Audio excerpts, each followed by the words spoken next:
ବାପା ମା ହେଉଛନ୍ତି ଆମ ପାଇଁ ସାକ୍ଷାତ ଈଶ୍ୱର। କାହିଁକିନା ଆମେ ସମସ୍ତେ ଈଶ୍ୱରଙ୍କୁ ପୂଜା କରୁଛନ୍ତି ସତ, କିନ୍ତୁ ଆମେ ଈଶ୍ୱରଙ୍କୁ କେବେ ଦେଖିନାହାନ୍ତି। ଆମକୁ ଚିହ୍ନେଇ ଦେଲେ ଇଏ ଶିବ, ଇଏ ପାର୍ବତୀ, ଇଏ ଗଣେଶ, ଇଏ ସରସ୍ୱତୀ, ଆମେ ସେଇ ଅନୁସାରେ ପୂଜା କଲେ।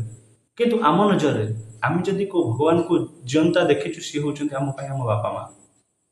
ଆମର କିଛି ଅସୁବିଧା ହେଲେ ଆମେ ଯାଇ ଠାକୁରଙ୍କ ପାଦ ତଳେ ପଡ଼ିଯାଆନ୍ତି, ହେ ପ୍ରଭୁ ମୋତେ ଏଥିରୁ ରକ୍ଷା କର, ବଞ୍ଚେଇ ଦିଅ, ମୋର ପଇସା ନାହିଁ, ଦିଅ ମୋତେ ଏ କର, ଯାହା ବି ପରୀକ୍ଷା ଆସୁଛି ମୋତେ ଭଲ ମାର୍କ ଦେଇଦିଅ। କିନ୍ତୁ ପ୍ରକୃତରେ ସେଇ ସବୁ ଜିନିଷ ଆମେ ପାଆନ୍ତି କାହାଠାରୁ? ଆମ ବାପା ମାଙ୍କ ଠାରୁ।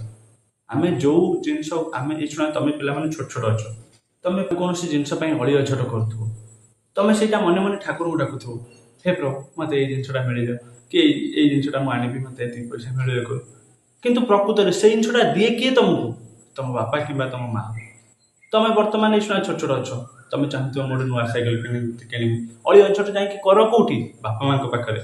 ସେଇ ଜିନିଷଟା ବାପା ମା ପରିଶ୍ରମ କରିକି ଆଣିକି ପଇସା ଦେଇକି ତମକୁ ସାଇକେଲ ନୂଆ କିଣେଇ ଦିଅନ୍ତି, କି ଯାହା ନୂଆ ଜିନିଷ ତମକୁ ଦିଅନ୍ତି, କି ଯାହା ତମର ଦରକାର ସବୁ ଜିନିଷ।